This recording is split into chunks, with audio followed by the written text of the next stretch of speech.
for resuming the mass eviction of households occupying gazetted wetlands in Kampala, and especially in Lubigi and the neighboring districts. Now, according to Lukwago, the operation has created anxiety among the residents of Nabweru, Kawala, Nasana, and Kafunda, among other areas, after they received eviction notifications. Lukwago, who was visiting the affected residents, held several engagements with the residents and promised to investigate the resumption. Take a look.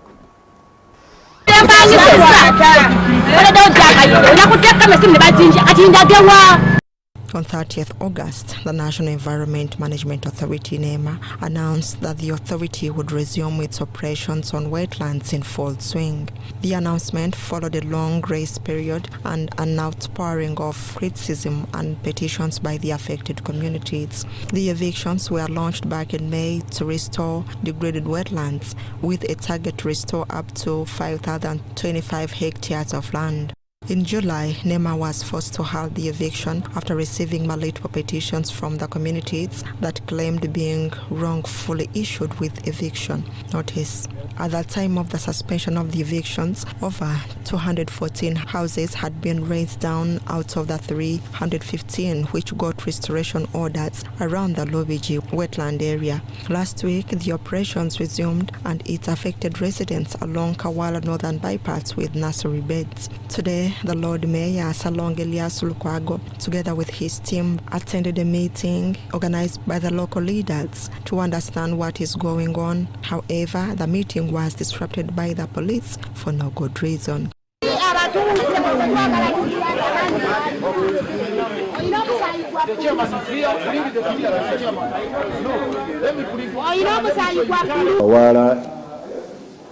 In collaboration with other local leaders of different villages within the area, called for an assembly meeting today. And indeed they even communicated to the RCC, they communicated to whoever is concerned. And we are wondering why the police had now to come in to disrupt the meeting on such spurious grounds that it had been not cleared by the Inspector General of Police. We presented to him that notice, that letter, which was written by the chair, and bearing a stamp of the RCC and the other security agencies. He was shocked. But again, he frowned upon it and said, the RCC has no powers, has no authority whatsoever. He says they had an agreement with NEMA to halt the operation until further notice. All the operations ought to have been halted pending finalization of those processes. We don't know why the ED and the entire team at NEMA had to breach that understanding. Lukwago says the operations have created anxiety among the residents. And proceeded with the operations again. As we talk today, there is anxiety, there is tension within that particular corridor. All those people in Nabweru, Nasana, Kawala, they are having sleepless nights. Delegations after delegations are visiting that place. The Lord Mayor has condemned the manner in which NEMA officials conduct their duties, leaving many people's property destroyed. The NEMA team that was on the ground last week, I don't know why they had to ravage people's flowers, people's seedlings and plants there, which in any way do not affect the environment. But they put trees, all those plants, they were raised to ground. So you wonder what prompted them to do that. And they said the next phase is to demolish the structures within those marked boundaries. He says he is not against the eviction, but NEMA has to harmonize with the affected people in the area. Good enough, they agreed not to take any action until we have finalized all these processes. So let's wait for the meeting of the interface we are going to have between the leadership of the people here in Kampala and in NEMA tomorrow at 2 p.m. Other areas where several houses have been issued with restoration orders include Ganda, Bwaise, Chengla, Bira, Kawempe, Chira, Chinawataka, Nakawa, and parts of Wakiso. Josephine Motesi Kimonyo, Ibrahim Kafma, BTM News Today. Deputy Speaker of Parliament Thomas Tayebwa has given the State Minister of Education Joyce Kaducha an ultimatum of 1 month to address the concerns of newly appointed head teachers and their deputies who are hesitant to take on their new roles due to salary discrepancies. Now, this directive comes after Elgon North legislator Gerard Nangoli brought attention to the issue during plenary, highlighting that several science teachers promoted to administrative positions have declined due to the low salary scale. We have more. The government tripled the salaries of science teachers in public schools following a directive by President Museveni in 2023. However, this did not only spark discontent from arts teachers, but also other members of staff, with over 200 head teachers and their deputies seeking demotion in a bid to benefit from the salary enhancement. Raising the matter on the floor on Parliament today, Elgon North legislator Gerard Nangoli highlighted that several science teachers who have been elevated to administrative positions have declined their new roles due to the low salary scale. But they have declined to pick appointment letters because their salary has been changed from being a scientist to an administrator. Nangoli put the line ministries to task to address the issue, citing President Museveni's directive calling for harmonization of salary disparity between the school administration and the science teachers. There was even a directive from the president that this position should be harmonized. But up to now, Right Honorable, it has not been brought to our attention in the House as to why this has not been solved, Right Honorable Speaker. It is today that we want a permanent solution. Why are they declining to respond to a presidential directive this time around? Thank you so much, Right Honorable Speaker. In response, the State Minister for Primary Education, Joyce Mariko Kaduchu, acknowledges disparities but affirms that the Ministries of Public Service and Education are discussing the matter to reach a harmonized position. And as I can speak, the Ministry of Public Service, together with the Ministry of Education, has acknowledged this discrepancy. We are trying to discuss and looking at how best this can be harmonized to cater for the science teacher who is going to be a head teacher or a deputy teacher, while probably maintaining that scale, if not even raising it at a upper level. The Deputy Speaker of Parliament, Thomas Tayebwa, suggests that science teachers in administrative roles should be added allowances on top of the enhanced salaries, arguing that this can solve the disparity issue. But Honorable Minister, just pay them their salary of the science teacher and add the allowance of leadership. So I don't know which discussion you want to rotate around, because you have been telling us over several times here that you're discussing. People are suffering out there. However, State Minister Kaduchu promised to update the House in a month's time. Mr. Speaker, you are very right. If it was to be education alone, we would have just kept them at that level and even add the allowances. But we are doing it as a whole government approach, together with the Ministry of Public Service. When can you update this House on the same, Honourable Minister? Mr. Speaker, I think you will have to give me some adequate period of time. I do not want to lie. Like how much time, Madam? 1 month. 1 month, Honourable Minister. Thank you. Thank you.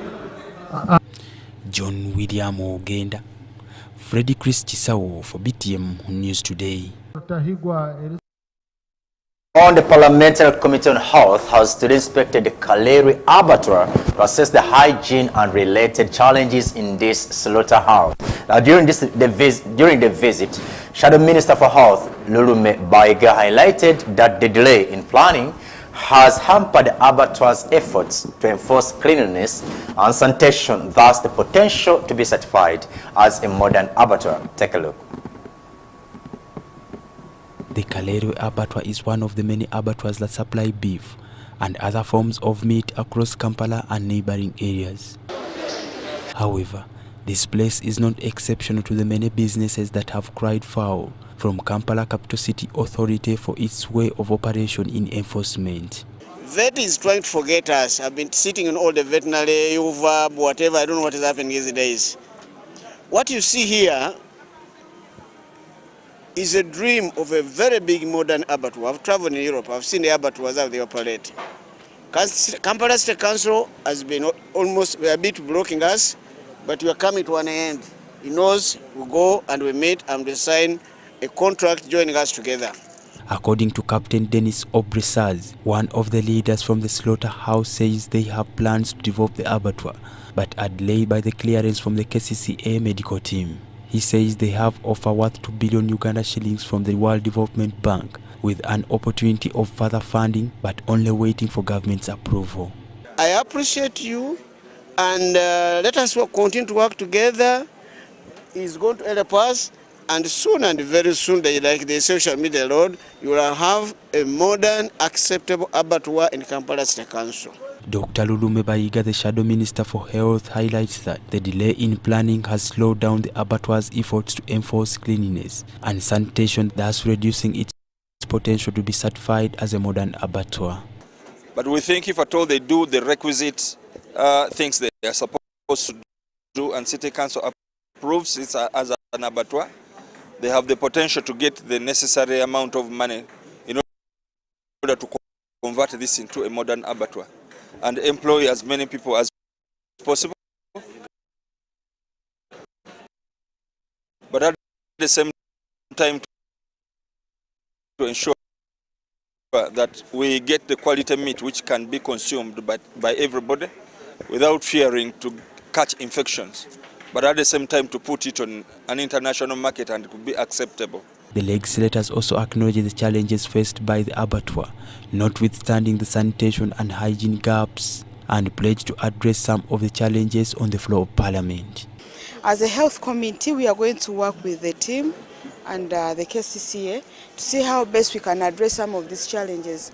But most importantly, as we plan for the future and addressing of those challenges, we would like to request the abattoir to at least maintain, increase on the cleanliness. It's very, very key, and open pathways for what? For water. John William Ogenda, Freddie Chris Chisawo for BTM News Today.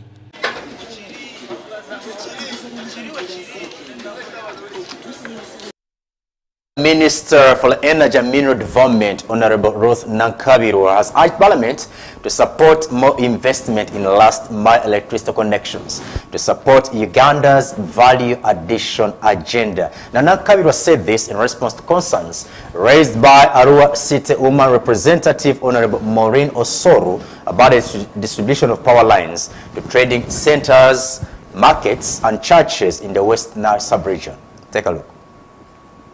While responding to concerns raised by Arua City Woman MP Honorable Maureen Osolo about the distribution of power lines to trading centers, markets and churches in the West Nile sub-region, Ruth Nankabira urged Parliament to support more investment in last-mile electricity connections to support Uganda's value addition agenda. Invest more money to do last-mile connection to support the value addition agenda in this country, because electricity is very critical.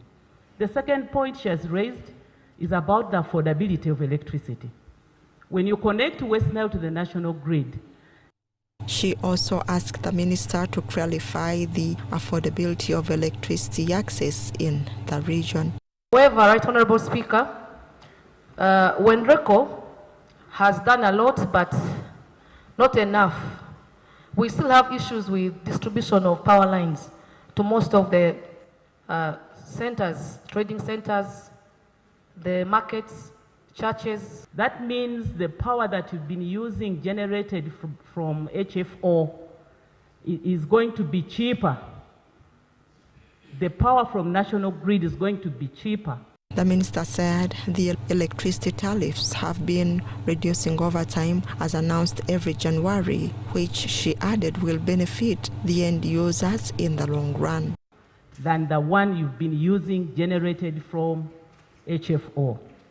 So the issue of affordability is being worked on every January, Right Honourable Minister, to bring everyone who have versed. She She adds that the power generated and distributed from the national grid will provide a cheaper alternative for Ugandans compared to that generated from heavy fuel oil, which she says is dirty and expensive.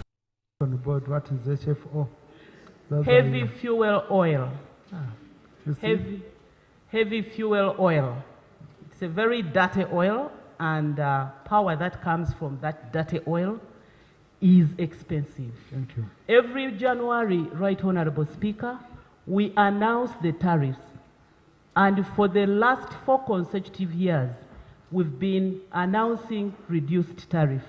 I beg for the indulgence of the members of parliament and the entire country to bear with us, because tariff is determined by how expensive or how cheaply you have invested in the generation, transmission and distribution.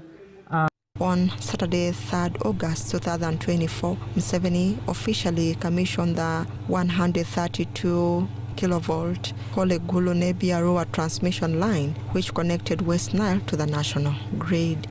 Josephine Mutesi Kemonyo, BTM News Today.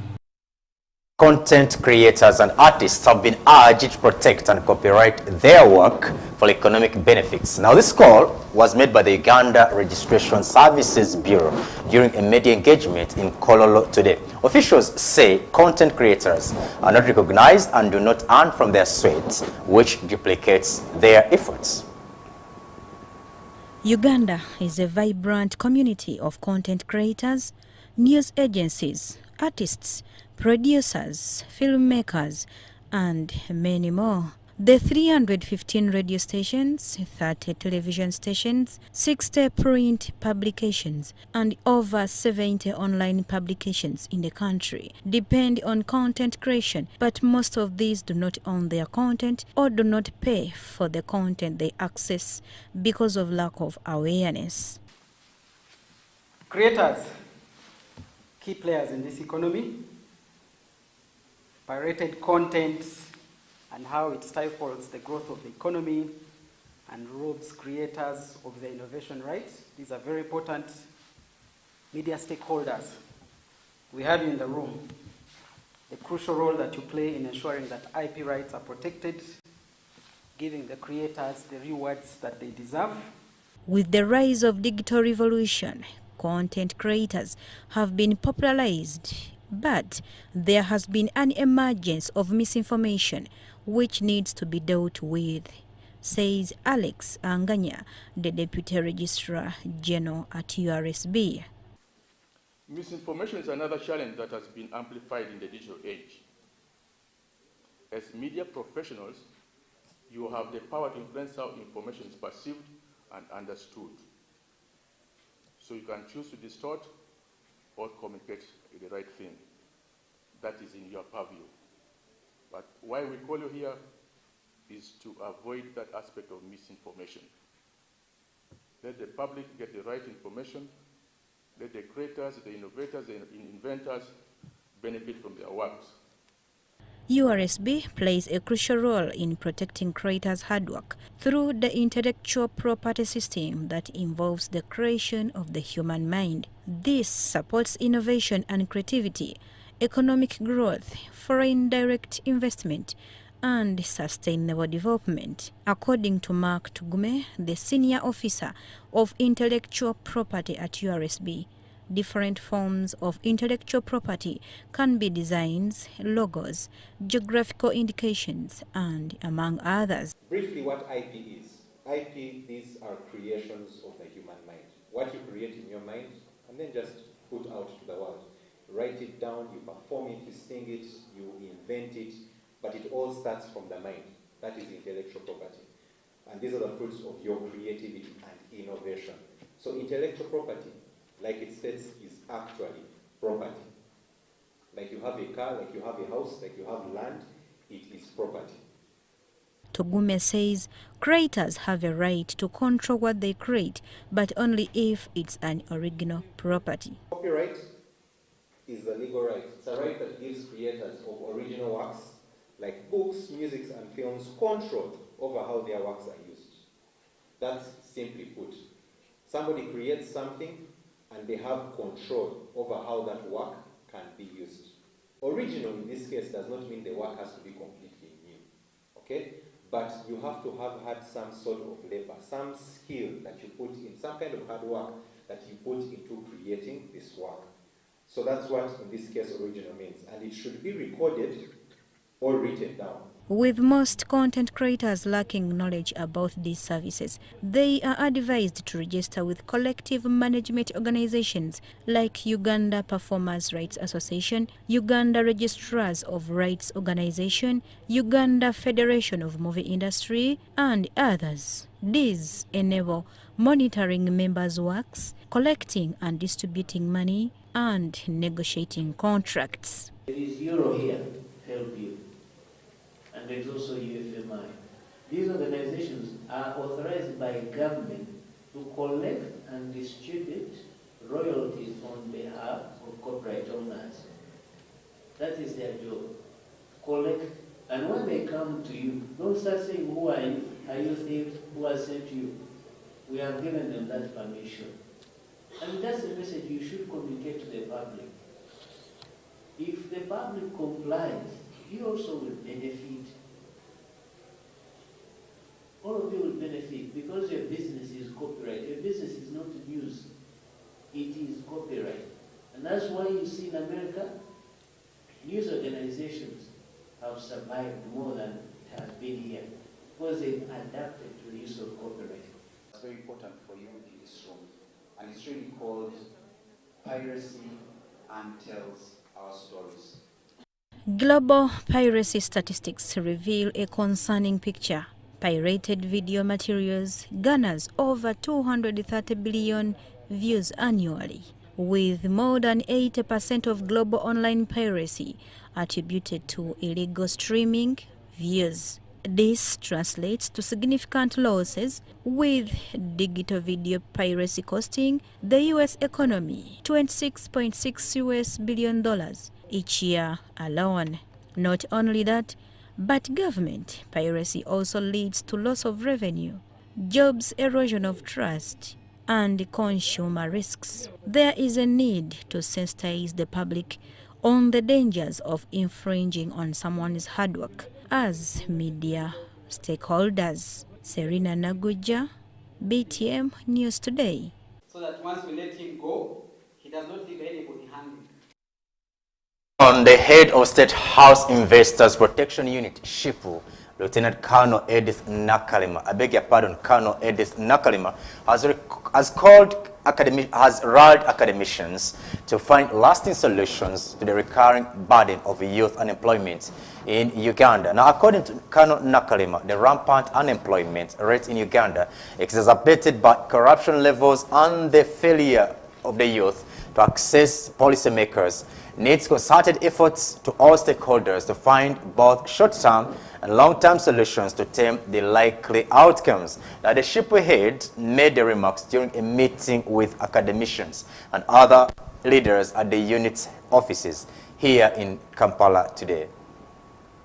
According to Colonel Nakalima, the rampant unemployment rate in Uganda, exacerbated by corruption levels and the failure for the youth to access policymakers, needs concerted efforts of all stakeholders to find both short-term and long-term resolutions to tame the likely outcomes. The government has spearheaded several interventions to tackle the unemployment challenge through promoting an entrepreneurial culture among the youth. These initiatives have included the Youth Livelihood Program, Skilling Uganda, Uganda Youth Venture Capital Fund. Colonel Nakalima made the remarks during a meeting with academicians and other leaders at the unity's offices in Kampala. The meeting was aimed at discussing and sharing solutions to youth unemployment, a challenge the country continues to deal with.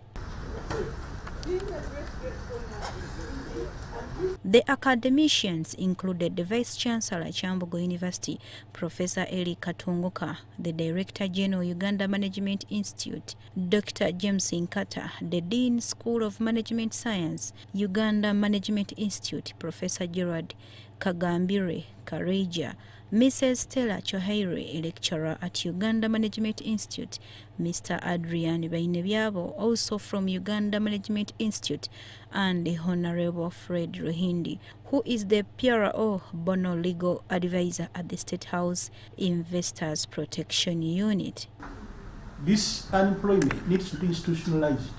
That when you are teaching mathematics, it's taught in the context of how people can use mathematics to create jobs or to do jobs. If we are teaching history, curriculum should be designed around the concept of making the people realize what used to happen for people to be employed and also do work. Find a job. That was the whole background. And it was really vested in what the Kano just said. This section of our society can be a security risk. It is. And it is continually increasing as a security risk. Because if they are so disgruntled and they rise up, then the country is in flames.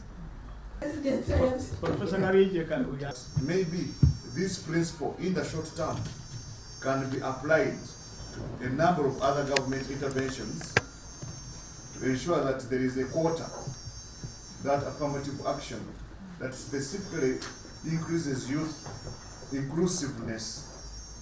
Kano Nakalema further informed the meeting that proposals from other stakeholders, including Makerere University, to enhance government efforts in tackling the unemployment challenge have already been forwarded to the President.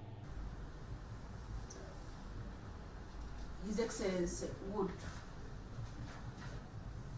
direct his ministers or ministries to host agencies which support income generating activities and those that can incorporate the youth with regard to their categories of the literate and illiterate, skilled and unskilled, to ensure that they earn a living.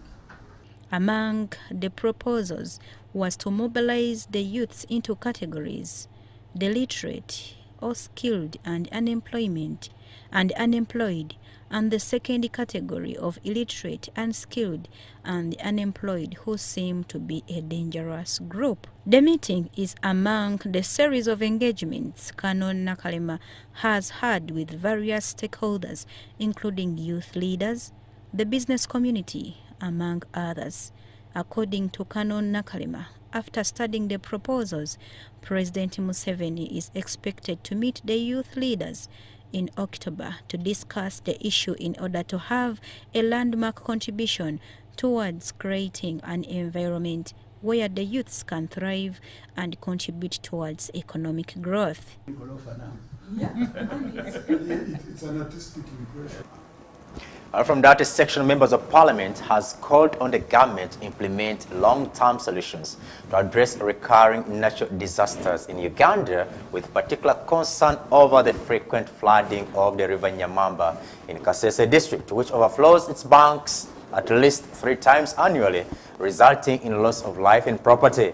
Now, Kasese District Woman Member of Parliament Florence Kabugo expressed frustration over the recurring floods and urged the government to dispatch experts to the region to develop sustainable solutions. Take a look.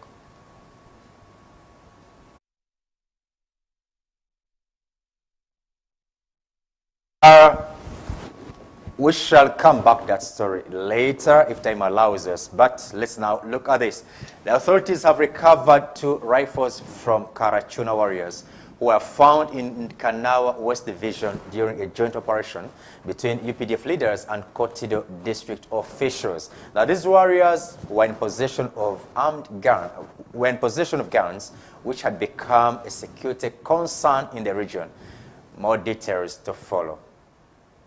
The Uganda People's Defence Forces and Karamoja authorities have managed to recover motor rifles from Karamoja warriors. According to Brigadier General Felix Kraige, this is a sign of confidence in the security of the country. If the man who said we shall not wait for Karamoja to develop came around today, he would be embarrassed, I'm very sure.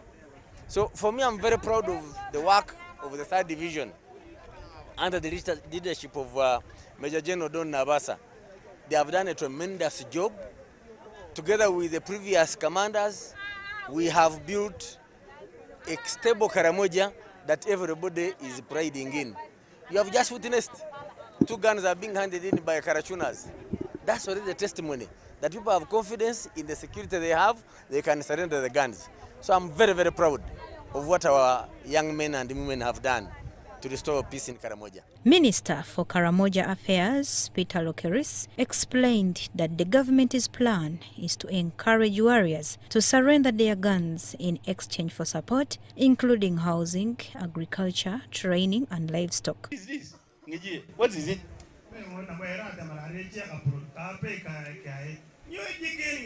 Remove this thing completely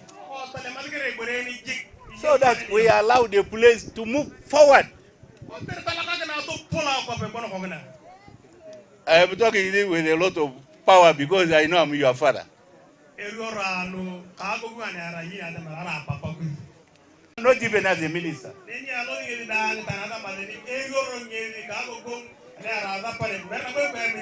Even if we go where we have killed the bull, I can cancel bad thing from here. I want peace. And that's why you are saying Papa come. It means you know. Major General Doni Nabasa, head of the disarmament program, urged the Karachuna warriors to surrender guns used in cattle rustling, especially those from Kenya. Was saying that they no longer have the capacity to cross to Turkana, but I know that some of our stubborn boys keep attempting to cross to Turkana and steal them. The fact that you have now embraced peace and surrendered the weapons, if you attempt to cross to Turkana to steal, then you are touching fire. Because the Turkana community has not been disarmed. Kotido District Chairman Paulo Loti highlighted that the operation has yielded significant progress in the region. I am a very proud chairman who has mobilized the Karachuna to embrace the disarmament exercise. I can say with confidence, since the launch of Operation Salama Kawote, we are able to mobilize over 600 guns. Over 600 Karachuna who surrender the guns to General Donabasa. And as a result, significant progress has been registered. There is now peace in Karamoja, in Kotido. He, however, calls for continued mobilization amongst the community since some elements are still in place. We still have wrong elements within our community, and we remain committed to continuing mobilization so that all the illegal guns which are in the hands of the Karachuna are surrendered. Of course, the killers of the illicit chairman are known. The security forces are up to the task. They will take all the necessary steps possible to see that those killers are brought to book. I'm very confident. I trust the UPDF. And then on the question to do with the illicit asking for firearms, for guns, I don't think that would be a wise decision for us as the security or the leadership of 3rd Division to arm the illicit. No, that will give a major threat again to their lives. Serena Naguja, BTM News Today. It's time to dive into our BTM Health segment.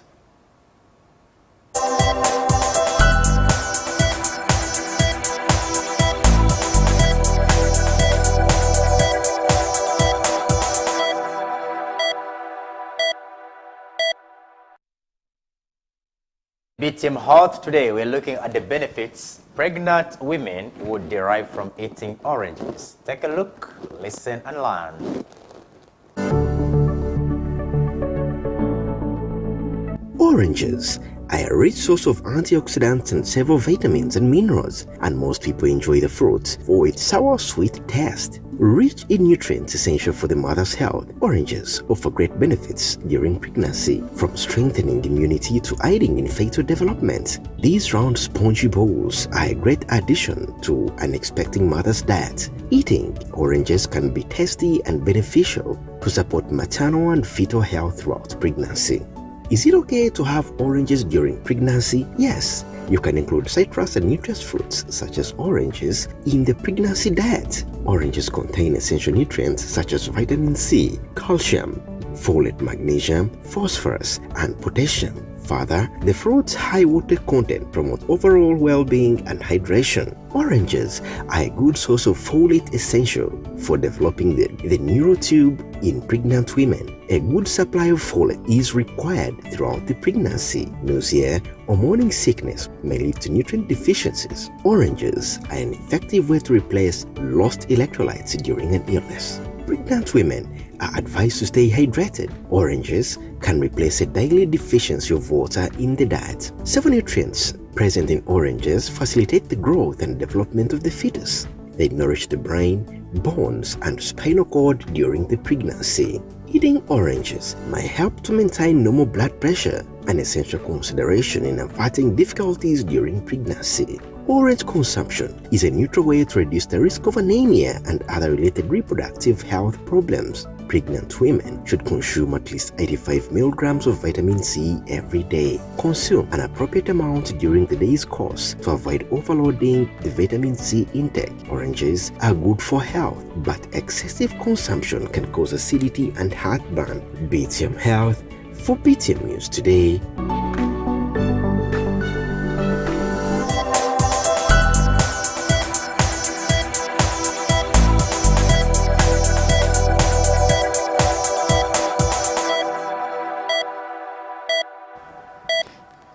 Thank you for watching BTM News Today. We now take a short break, but don't leave us because still have a lot coming your way, including this.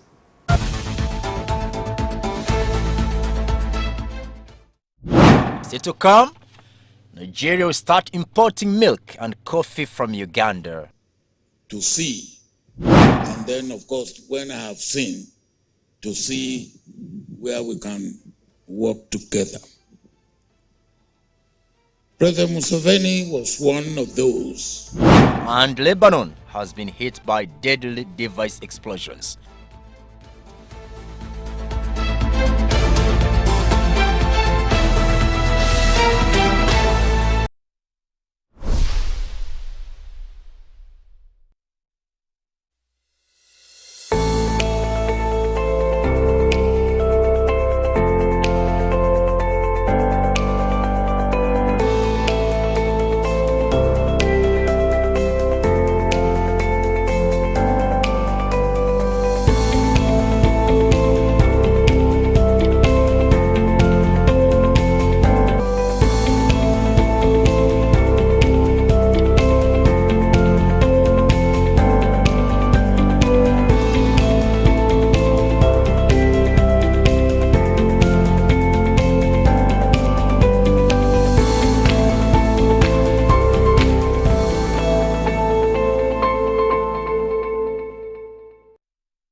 Discover your voice at WOMCAT School of Journalism and Mass Communication. We are now accepting applications for our August intake. Join us to gain hands-on experience from industry experts and build a career in media through our dynamic diploma, certificate, and short courses. Acquire cutting-edge journalism skills on over 28 years of training future industry leaders. Start your journey with us today. WOMCAT, where professionalism meets development.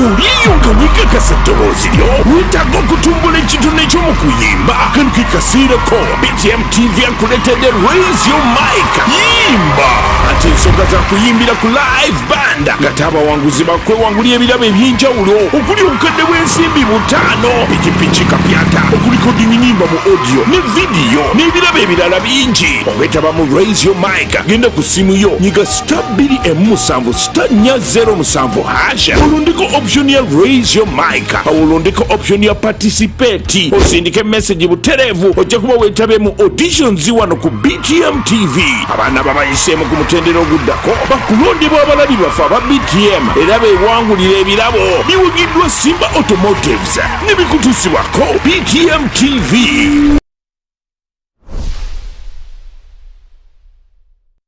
Don't miss on BTM.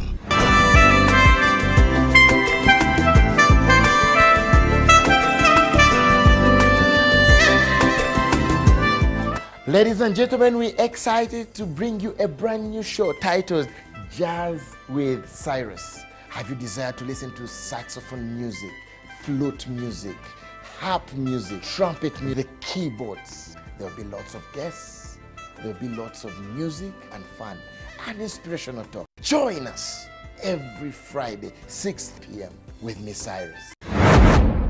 Sit back and relax with BTM.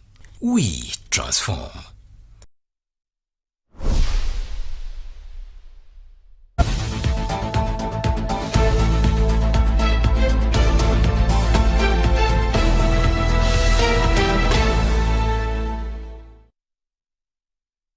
We're so glad you stayed with us. You're still watching BTM News today. My name is Deresa Muwonge. We come live to you from Kampala Road here on Turban Center, where we are based. Now moving on, Nigeria will start importing milk and coffee from Uganda. This was revealed today as His Excellency Olusegun Obasanjo, the former president of Nigeria, paid a courtesy call on President Museveni. President Museveni also took His Excellency Obasanjo on a tour to Pearl Dairy Farms Limited in Mbarara City and later joined Chiruhura and Kazo farmers at Karo in Chiruhura district. Take a look. His Excellency Olusegun Obasanjo, the former president of Nigeria, revealed that Nigeria will start importing milk and coffee from Uganda.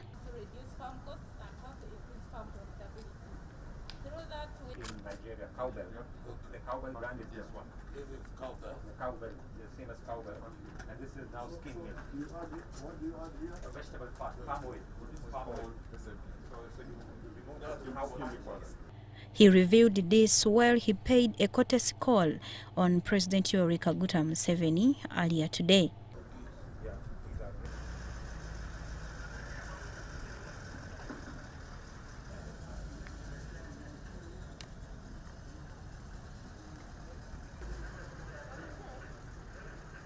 President Museveni also took His Excellency Obasanjo on a tour to Pearl Dairy Farms Limited in Mbarara City and later joined Chiruhura and Kazo farmers at Karo in Chiruhura district. His Excellency Obasanjo was pleased to learn that Uganda can produce 5.7 billion liters of milk per year. And who have made it worthwhile for me to come to see. And then, of course, when I have seen, to see where we can work together. President Museveni was one of those of our leaders who about 4 years ago decided and took the decision on what we now call Africa Continental Free Trade Agreement. He assured President Museveni and farmers of Chiruhura and Kazo districts that Nigeria is willing to buy Ugandan processed milk and coffee. People in Nigeria, we don't even produce 1 million liters of milk per day. And if you are talking of food and nutrition security, milk, or if you like, dairy product is one of the essential of nutrition security. And then I said, well, look, now that you have said this to me, I will want to come. Now, His Excellency Obasanjo noted that the problem with Africa is that most Africans do not know their problems, noting that Nigeria has been importing milk from Europe, yet Uganda has enough of it. one of the things, and I can see that now more vividly, that has deliberated against our trading among ourselves in Africa is lack of knowledge, lack of what we are doing in our different countries and different regions. I did not know. If you like, you can say I am an ignoramus. But I did not know that Uganda produces over 5 billion liters of milk annually. I did not know that. On his part, President Museveni thanked His Excellency Obasanjo for coming to Uganda and allowing to partner with Uganda to buy Ugandan milk and coffee. He promised him that Uganda has the capacity to produce enough milk for the local and international market. So therefore, we are very lucky for General Obasanjo to take interest okutayayirwa owabiri president wa Nigeria General Obasanjo and come here. ahabokura ekiturukora kandi akakitayayira. We have been to Mbarara. Nturgambarra hati. We visited one of the factories there. Twatayayire ikororo rumwe hango. And he saw what is being done. Kandi yarebeho umurimo guriyo nukorwaho. So I invite you, General, to tell them what you want them to do. Mbweni yayeta umugenyi we General Obasanjo nawabagambire. President Museveni also cautioned farmers about free-range grazing. He requested them to adopt zero grazing, plant silage if they want to get good profits from their farms. He also advised families to have businesses by registering them as companies instead of dividing family property.